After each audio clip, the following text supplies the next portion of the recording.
Hello friends, आखिरकार house of the dragon season 3 का episode 2 आ चुका है और इस बार डांस ऑफ द ड्रैगन पहले से भी काफी खतरनाक फेज में एंटर कर चुका है। बैटल ऑफ द गलेट के बाद पूरे वेस्टरॉस का पावर बैलेंस अब पूरी तरह हिल चुका है।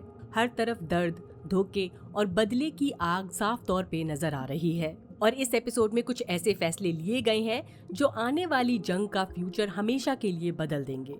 तो चलिए बिना देरी किए शुरू करते हैं house of the dragon season 3 का एपिसोड 2। एपिसोड की शुरुआत बैटल ऑफ द गलेट के उस हार्ट ब्रेकिंग मोमेंट से होती है जहां जेस की लाश समुद्र की गहराइयों में डूब चुकी है। कुछ ही देर बाद ब्लैक आर्मी के सोल्जर्स उसकी लाश को बाहर निकालते हैं ताकि उसे ड्रैगन स्टोन ले जाया जा सके, लेकिन जंग अभी पूरी तरह खत्म नहीं हुई होती। उसी वक्त उल्फ अपने ड्रैगन सिल्वरविंग के साथ ह्यू हैमर वर्थिमोर पर और एडम सी स्मोक पर सवार होकर जंग के मैदान में उतरते हैं। तीनों मिलकर टिरियार्की के बचे हुए जहाजों को तबाह कर देते हैं। आखिरकार ब्लैक बैटल जीत जाते हैं, लेकिन ये जीत किसी सेलिब्रेशन जैसी बिल्कुल नहीं लगती, क्योंकि उन्होंने अपना फ्यूचर किंग जेस को खो दिया है। ड्रैगनस्टोन में सबसे मुश्किल जिम्मेदारी बेला के कंधों पर आती है। उसे रेनेरा को बताना पड़ता है कि बैटल तो जीत ली गई, लेकिन जेस अब कभी वापस नहीं आएगा। ये खबर सुनते ही रेनेरा बिल्कुल टूट जाती है। वो सीधा अपने बेटे की लाश के पास जाती है और कुछ पलों तक उसे यकीन ही नहीं होता कि उसका बेटा सच में मर चुका है। एक माँ के रूप में उसका दर्द साफ नजर आता है। वो उसे देखते हुए ऐसा महसूस करती है मानो बस एक बार आंखें खुल जाएं। लेकिन सच इतना आसान नहीं। ल्यूक के बाद अब जेस को खोना उसके लिए सिर्फ एक और दर्द नहीं, बल्कि उसकी पूरी दुनिया बिखर जाने जैसा है। एक ही पल में उसके फ्यूचर की सारी उम्मीदें खत्म हो जाती हैं। रेनेरा का गुस्सा भी इसी दर्द के साथ बाहर आता है। सर लॉरेंट खुद को इस हादसे का जिम्मेदार मानता है, क्योंकि जंग के वक्त उसने रेनेरा को खुद जंग के मैदान में जाने से रोक दिया था। उसे लगता है कि अगर क्वीन वहां होती तो शायद सब कुछ अलग होता। वो अपनी जान देकर अपनी गलती सुधारना चाहता है, लेकिन रेनेरा किसी एक इंसान को दोषी नहीं मानती। उसके लिए उस वक्त वहां खड़ा हर इंसान उसका भरोसा तोड़ चुका है। इसीलिए वो सबके सामने फट पड़ती है और इल्जाम लगाती है कि सबने मिलकर अपनी क्वीन को फेल कर दिया। उधर रेना अपने नए ड्रैगन शीप स्टीलर के साथ द वेल पहुंचती है। बैटल के दौरान उसके फैसले पहले ही काफी सवाल खड़े कर चुके हैं। अब उसे लगता है कि शायद लेडी जेन एरन उसे बचा सकती हैं, लेकिन जेन साफ मना कर देती है। उसका कहना है कि वेस्टरॉस के सबसे बड़े ड्रैगन में से एक को अपने किंगडम में जगह देना मतलब खुद जंग को दावत देने जैसा है। वो रेना की हेल्प करने की बजाय अपनी किंगडम की सेफ्टी को ज्यादा इम्पोर्टेंस देती है। इसी दौरान रिवरलैंड में बिल्कुल अलग माहौल है। डेमन और उसकी आर्मी फिश फीट की जीत का जश्न मना रहे हैं। सोल्जर्स गाने गा रहे हैं और मजे कर रहे हैं। सबको लगता है कि एक बड़ी जीत हासिल हुई, लेकिन ये खुशी ज्यादा देर तक नहीं टिकती। हैरन हॉल से सर साइमन स्ट्रॉन्ग एक मैसेज लेकर आता है। जैसे ही डेमन लेटर पढ़ता है, उसके चेहरे का रंग बदल जाता है। उसे पता चलता है कि जेस मर चुका है और रेनेरा ने उसे फौरन ड्रैगन स्टोन बुलाया है। साथ ही एक और फैसला भी हो चुका है। अब किंग्स लैंडिंग पर कब्जा करने का वक्त आ गया है। डेमन बिना देरी किए अपनी आर्मी को मार्च की तैयारी करने का ऑर्डर दे देता है। ड्रैगन स्टोन के लिए निकलने से पहले डेमन की मुलाकात एक बार फिर एलिस रिवर से होती है। एलिस याद दिलाती है कि उसने रिवरलैंड के हजारों फाइटर्स को डेमन के सपोर्ट में खड़ा कर दिया था और अब वो अपना इनाम चाहती है। उसे हैरन हॉल चाहिए। डेमन इस बात को मजाक में उड़ा देता है। इतना बड़ा रिवॉर्ड देना उसके लिए मुमकिन नहीं। वो सिर्फ इतना वादा करता है कि एलिस को उसकी वफादारी का इनाम जरूर मिलेगा। एलिस इस जवाब से खुश नहीं होती। जाने से पहले वो डेमन को एक अजीब सी वार्निंग देती है। जो कुछ उसने देखा है उसे कभी मत भूलना और दोबारा इस जमीन पर लौटने की कोशिश मत करना। डेमन शायद इस बात को सीरियसली नहीं लेता, लेकिन ऑडियंस समझ जाती है कि एलिस की हर वार्निंग के पीछे कोई न कोई गहरा मतलब जरूर होता है। शायद ये एक डायलॉग नहीं है। एलिस हमेशा प्रोफेसी और फ्यूचर से जुड़ी रही है। इस वार्निंग का मतलब हो सकता है कि डेमन का सफर अब इरिवर्सिबल हो चुका है। वो जितना किस्मत को कंट्रोल करने की कोशिश करेगा, उतना ही उसके ट्रैप में फंसता जाएगा। बैटल ऑफ द गलेट खत्म होने के बाद सबको लगता है कि लॉर्ड कॉर्लिस विलेरियन भी समुद्र की लहरों में हमेशा के लिए खो चुका है, लेकिन उसका बेटा एलन इस बात को मानने के लिए तैयार नहीं। वो लगातार समुद्र के किनारे और पत्थरों के बीच अपने डैड को ढूंढता रहता है। ऊपर आसमान में एडम अपने ड्रैगन सी स्मोक के साथ हर कोने पर नजर रखता है। काफी देर की तलाश के बाद आखिरकार कॉर्लिस जिंदा मिल जाता है।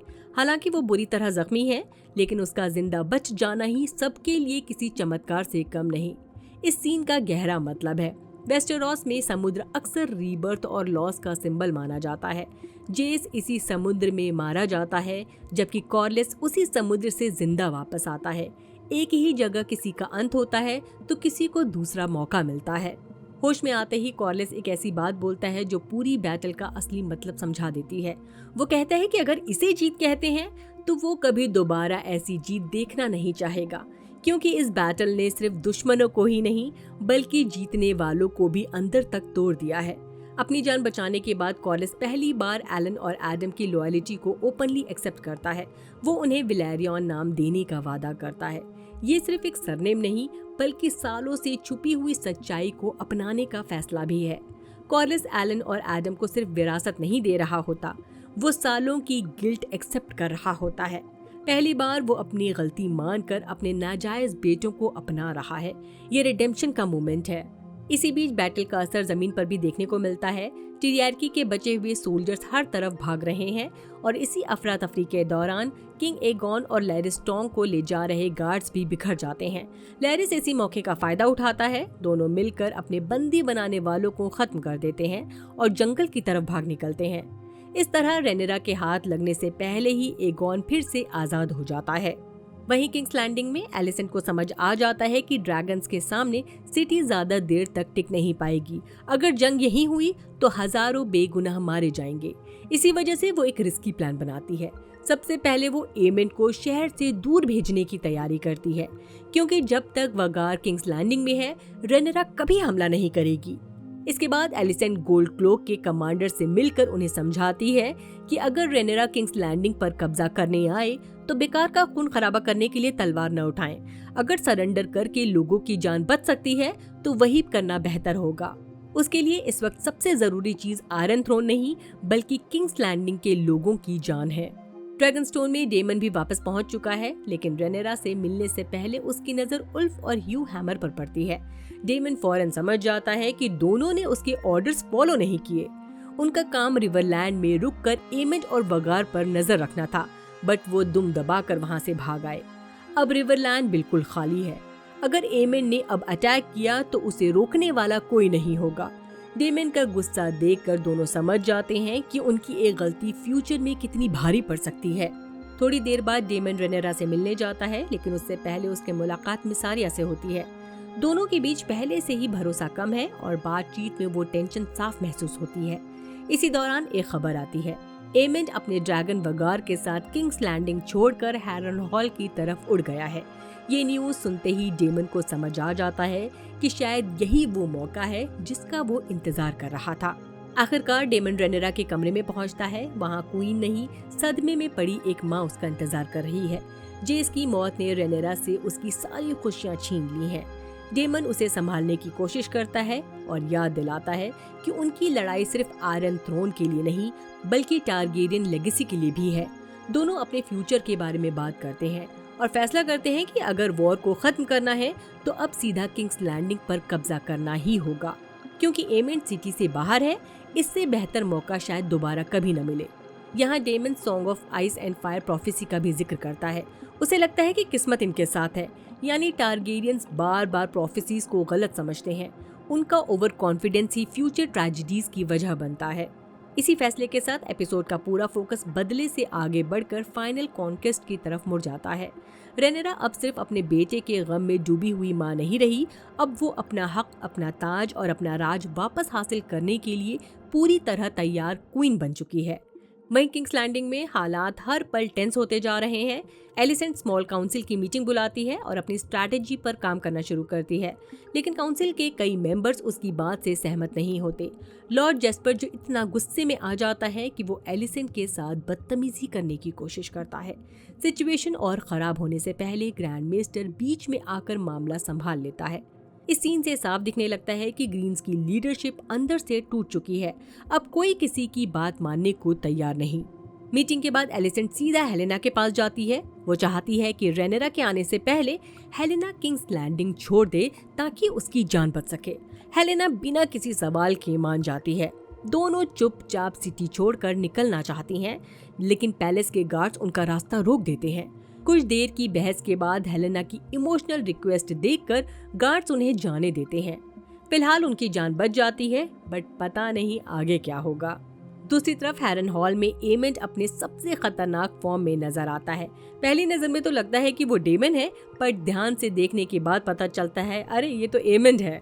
वगार आसमान से आग बरसाता है और कैसल के बाहर खड़ी आर्मी कुछ ही पलों में राख हो जाती है।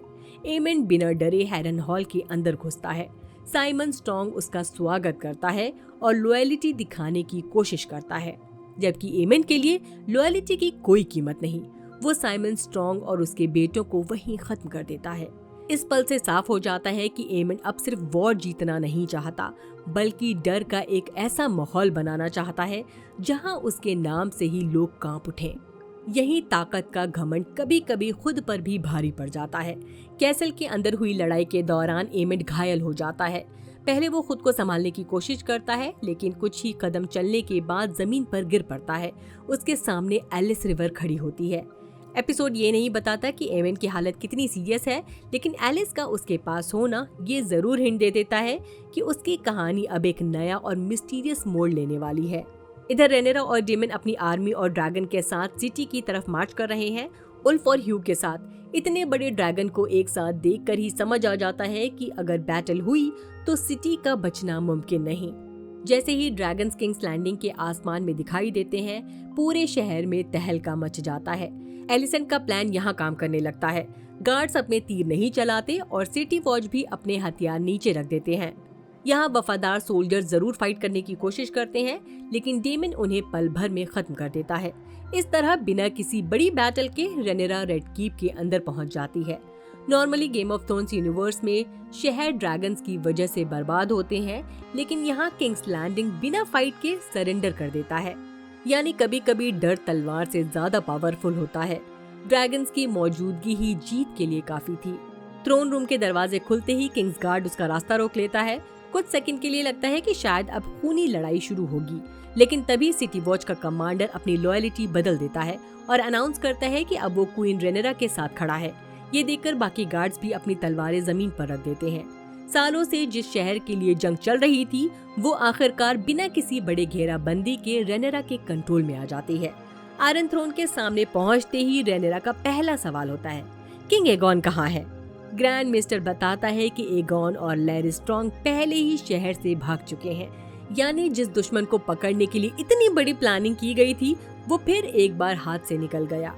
थोड़ी देर बाद डेमन एक और इम्पोर्टेंट कैदी को लेकर आता है, ऑटो हाईटावर। यही वो आदमी था जिसने वेसेरिस की मौत के बाद रेनेरा का हक छीनकर एगॉन को किंग बनाया था। सालों पुरानी साजिश का हिसाब आज चुकाया जाने वाला है। डेमन एग्जीक्यूशन की सलाह देता है और इस बार रेनेरा भी पीछे नहीं हटती। ऑटो को सबके सामने मौत की सजा दी जाती है। ऑटो ने सीजन 1 से पूरा पॉलिटिकल गेम शुरू किया। उसकी एग्जीक्यूशन सिर्फ एक कैरेक्टर की मौत नहीं, बल्कि ओल्ड पॉलिटिकल ऑर्डर के एंड का सिंबल है। अब डिप्लोमेसी की जगह बदले और जंग ने पूरी तरह ले ली है, और इसी के साथ ग्रीन्स के सबसे बड़े पॉलिटिकल मास्टरमाइंड का भी अंत होता है। ऑटो की एग्जीक्यूशन के बाद वो पल आता है जिसका रेनेरा ने बचपन से इंतजार किया था। वो धीरे धीरे आयरन थ्रोन की तरफ बढ़ती है और पहली बार उस पर बैठ जाती है। बट इस जीत में वो खुशी बिल्कुल नहीं होती जो उसने कभी इमेजिन की होगी। उसका एक बेटा ल्यूक पहले ही मर चुका है, जेस अभी अभी उससे छिन गया और पूरा किंगडम सिविल वॉर की आग में जल रहा है। पूरा एपिसोड ये दिखाने की कोशिश करता है कि पावर हमेशा किसी न किसी कुर्बानी के बाद ही मिलती है। रेनेरा को आखिरकार राजगद्दी मिल जाती है, लेकिन उसी दिन उसने अपने बेटे को खो दिया। एपिसोड बार बार ये दिखाता है कि डांस ऑफ द ड्रैगन में कोई भी असली विनर नहीं है। हर जीत के साथ एक पर्सनल ट्रेजेडी जुड़ी हुई है। एक और चीज, जे सिर्फ रेनेरा का बेटा नहीं था, बल्कि उसके फ्यूचर और उम्मीद का सिंबल भी था। उसकी मौत के बाद रेनेरा की इमोशनल साइड धीरे धीरे खत्म होने लगती है। जब वो ऑटो को एग्जीक्यूट करती है तो वो पहली बार कंपैशनेट रेनेरा नहीं रहती। एपिसोड ये दिखाता है कि दुख एक इंसान को कितना बदल सकता है। इसी वक्त सिटी वॉच एलिसेंट और हेलेना को पकड़कर आयरन थ्रोन में ले आती है। दोनों की नजर सबसे पहले ऑटो हाई टावर की लाश पर पड़ती है और फिर आयरन थ्रोन पर बैठी रेनेरा पर। एलिसेंट के चेहरे पर एक ही सवाल लिखा होता है, क्या इसी दिन के लिए उसने सरेंडर की प्लानिंग की थी? और इसी शॉकिंग मूवमेंट के साथ एपिसोड खत्म हो जाता है। पूरे एपिसोड में एलिसेंट और रेनेरा दोनों ऑपोजिट साइड्स पर हैं, लेकिन दोनों एक ही चीज चाहती हैं, अपनी फैमिली को बचाना। डिफरेंस सिर्फ इतना है कि एलिसेंट सरेंडर करके लोगों की जान बचाना चाहती है, जबकि रेनेरा जस्टिस के नाम पर बदला लेने लगी है। शो ये दिखाता है कि दोनों क्वींस एक दूसरे की मिरर इमेज बन चुकी हैं। रेनेरा को आयरन थ्रोन मिल गया, लेकिन अभी वॉर खत्म नहीं हुई। एगॉन जिंदा है, एमन भी अभी जंग के मैदान से बाहर नहीं हुआ, और डांस ऑफ द ड्रैगन अब सबसे खतरनाक फेज में एंटर कर चुका है, यानी असली खूनी खेल अब शुरू होने वाला है। अब अगर बुक और इस एपिसोड के डिफरेंसेस की बात करें तो किताबों में किंग्स लैंडिंग का फॉल इतनी जल्दी नहीं होता। रेनेरा को शहर पर कब्जा करने से पहले कई पॉलिटिकल डेवलपमेंट्स, स्ट्रैटेजिक प्लानिंग और मिलिट्री मूवमेंट देखने को मिलते हैं, यानी उसकी जीत तक पहुंचने का सफर काफी लंबा और धीरे धीरे बिल्ट होता है। लेकिन शो ने इस पूरे सीक्वेंस को काफी फास्ट कर दिया। सिर्फ दूसरे एपिसोड के आखिर तक ही रेनेरा किंग्स लैंडिंग पर कब्जा कर लेती है और आयरन थ्रोन पर बैठ जाती है। यानी सबसे बड़ा डिफरेंस ये है कि शो ने टाइमलाइन को काफी कंप्रेस कर दिया है, ताकि कहानी तेजी से आगे बढ़े और सीजन का पेस ज्यादा एंगेजिंग बना रहे। बुक में एलिसेंट खुद से रेनेरा के साथ मिलकर किंग्स लैंडिंग सरेंडर करने की प्लानिंग नहीं करती।